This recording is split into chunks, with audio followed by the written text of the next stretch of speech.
Sous l'étiquette simple d'économie mondiale se cache en fait une multiplicité de définitions et de réalités. Nord-Sud, riches-pauvres, pays les moins avancés, pays en développement. On parle même encore parfois de tiers-monde.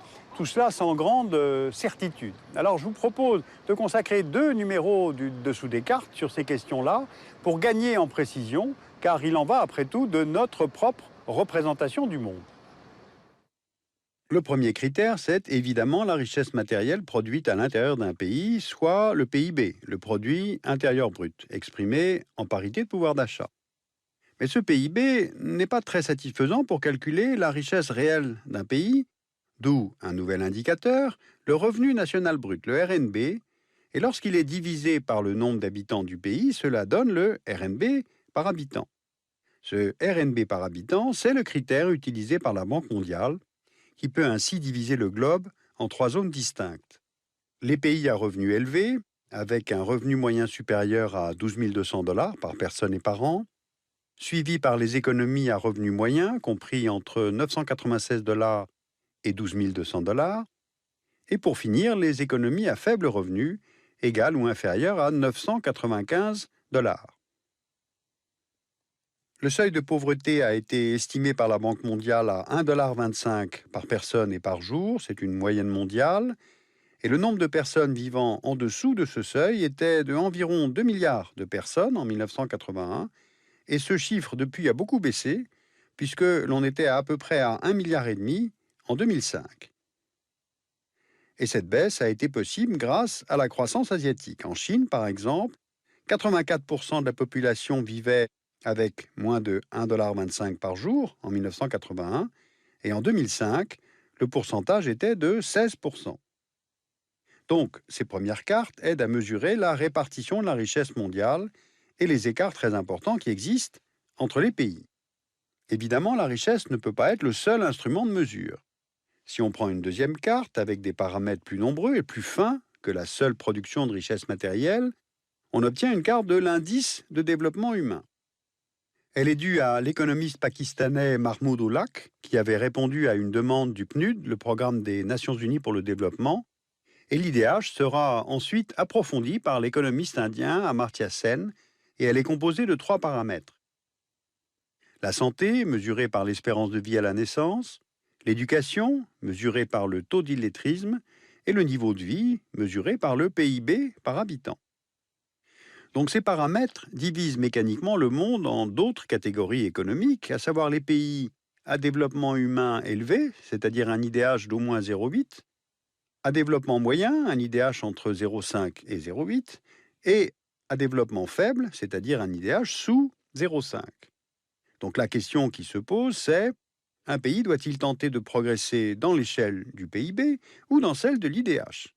Cela pose donc la problématique du développement, qui permet en principe d'accéder à la richesse. Le développement a longtemps été un paramètre pour comprendre le fonctionnement de l'économie mondiale. Cela ne concerne pas les pays déjà développés, cela concerne ce que l'on nommait autrefois le tiers-monde. Le terme de tiers-monde date de la moitié du XXe siècle, c'est là une notion assez floue, elle est à la fois économique et politique, et elle est due au démographe français Sauvy, et elle est assez caractéristique de cette époque. Elle veut alors indiquer l'existence d'un troisième monde, différent des 2 autres situés à l'est et à l'ouest, qui s'opposent idéologiquement. Et ce tiers-monde regroupe les 3/4 de la population mondiale qui souffrent de la faim, de l'analphabétisme et du sous-développement. Cette opposition entre monde développé et sous-développé a été cartographiée en 1965 par le géographe français Yves Lacoste. Et on voit sur cette carte que le facteur climat est un déterminant, d'où la bande tropicale, qui induit certains comportements dans l'agriculture. Notez que dans les années 60, l'Espagne et le Portugal sont rangés parmi les pays sous-développés, tout comme le sud de l'Italie, qui se voit séparé du nord par une frontière économique. 15 ans plus tard, donc en 1980, le rapport préparé par une commission présidée par l'ancien chancelier allemand Willy Brandt trace de nouvelles limites. La carte qui illustre la couverture du rapport utilise la projection de Peters, qui montre exactement la proportion de la surface des terres émergées. Et cette projection permet de relativiser la prédominance de l'hémisphère nord, due à l'habitude d'utiliser la vieille projection de Mercator. Arnaud Peters est un historien allemand que j'ai bien connu et beaucoup apprécié. Et d'ailleurs, c'est sa projection que j'ai utilisée au tout début du Dessous des cartes dans les années 90, justement à cause de cette idée d'égalité de traitement des surfaces. Et avec cette projection, la ligne qui marque la fracture nord-sud n'a plus rien à voir avec la ligne géographique de l'équateur qui sépare les deux hémisphères. De nombreux pays géographiquement au nord de l'équateur se trouvent économiquement placés au sud, tandis que des pays géographiquement au sud, comme l'Australie et la Nouvelle-Zélande, sont comme remontés au nord. Ainsi, les pays du sud n'apparaissent plus en négatif, comme c'était un petit peu le cas pour le concept de tiers-monde. Le sud trouve toute sa place sur le planisphère, avec une sorte d'unité géographique. Donc, richesse, développement, tiers-monde, nord-sud, les nomenclatures des Nations Unies vont continuer à faire évoluer les définitions, voire les perceptions, en proposant d'autres catégories. Les économies développées, qui recoupent la plupart des pays membres de l'OCDE, l'Organisation internationale d'études économiques, est héritière du plan Marshall et formée de pays qui ont en commun régime démocratique et économie de marché. Ensuite, les économies en transition, à savoir les anciens pays du bloc soviétique et yougoslave. Et puis enfin, les économies en développement.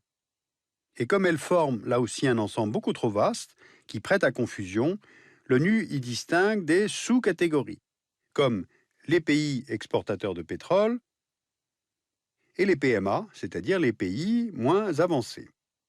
Les PMA en 2010, ce sont 50 États allant d'Haïti à Tuvalu, concentrés majoritairement en Afrique subsaharienne. Cette liste des PMA est révisée tous les 3 ans par le Conseil économique et social des Nations Unies à partir de 3 critères. Le revenu national brut par habitant, il doit être inférieur à 900 $. Le critère des ressources humaines, c'est-à-dire évalué en termes d'alimentation, santé et éducation. Et enfin, la santé économique du pays, dans les faits, sa vulnérabilité. Alors le concept de vulnérabilité est intéressant. Les PMA, en effet, sont dans une situation de multiples dépendances du fait de leur secteur agricole, c'est-à-dire trop de monoactivité économique, par leurs exportations, face aux variations des cours des matières premières, face aux catastrophes naturelles, face à la situation géographique, comme les pays enclavés, c'est le cas du Burkina Faso. Un pays comme l'Afghanistan, par exemple, est contraint à la fois par sa situation géographique, la pauvreté de ses infrastructures, qui l'éloignent des circuits économiques mondiaux, plus la guerre, depuis 32 ans maintenant. Il y a aussi les petits États insulaires qui sont vulnérables et au choc économique et maintenant au changement climatique. Mais attention, il faut aussi avoir à l'esprit que le PIB mondial a augmenté ces 20 dernières années.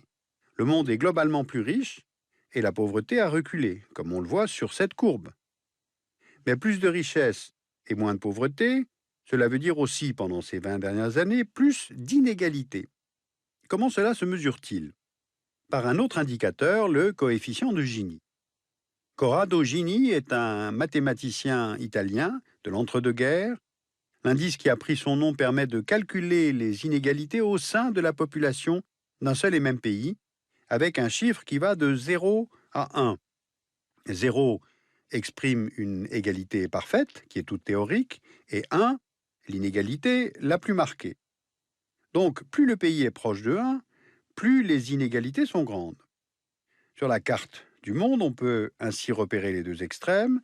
Le pays le plus égalitaire au monde, c'est le Danemark, et le plus inégalitaire, c'est la Namibie. Cela permet de faire apparaître une contradiction dans les nouveaux classements. Les pays qui ont les plus forts taux de croissance depuis plus de 10 ans, en Chine, en Inde, au Brésil, ont donc fait sortir des centaines de millions de personnes de la pauvreté. Mais ce sont aussi ces pays qui ont la plus forte progression de leur indice de Gini. Dit autrement, cette réduction de la pauvreté à l'échelle mondiale ne s'accompagne pas de la contraction des inégalités à l'intérieur de ces pays. Il y a moins de pauvres, mais de plus en plus de riches et de plus en plus riches. Ce qui, pour un pays dirigé par un parti communiste comme la Chine, est assez étrange compte tenu de la rhétorique autour du peuple et des masses laborieuses. Voilà, j'ai tenté de vous donner quelques définitions pour gagner un peu en précision Produit intérieur brut, indice de développement humain, indice de Gini. Et quant à la ligne Nord-Sud, on l'a compris, elle est rendue mobile, non pas par la géographie, mais par les performances économiques. Alors dans un prochain numéro, je vous parlerai des principaux pays émergents, les très probables grands gagnants économiques du XXIe siècle, mais dont la croissance oblige maintenant à interroger la finalité de la notion de progrès. Vous pouvez lire le livre de René Passet, Les grandes représentations du monde et de l'économie à travers l'histoire, aux éditions Triple L.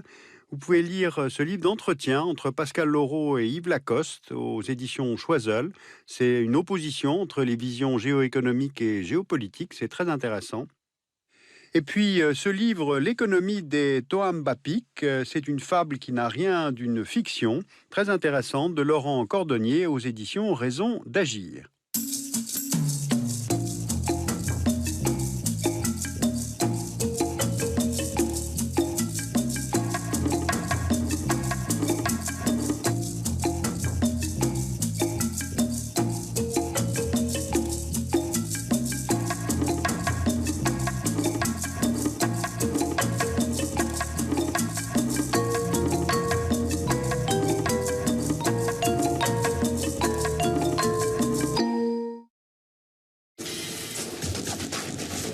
À l'occasion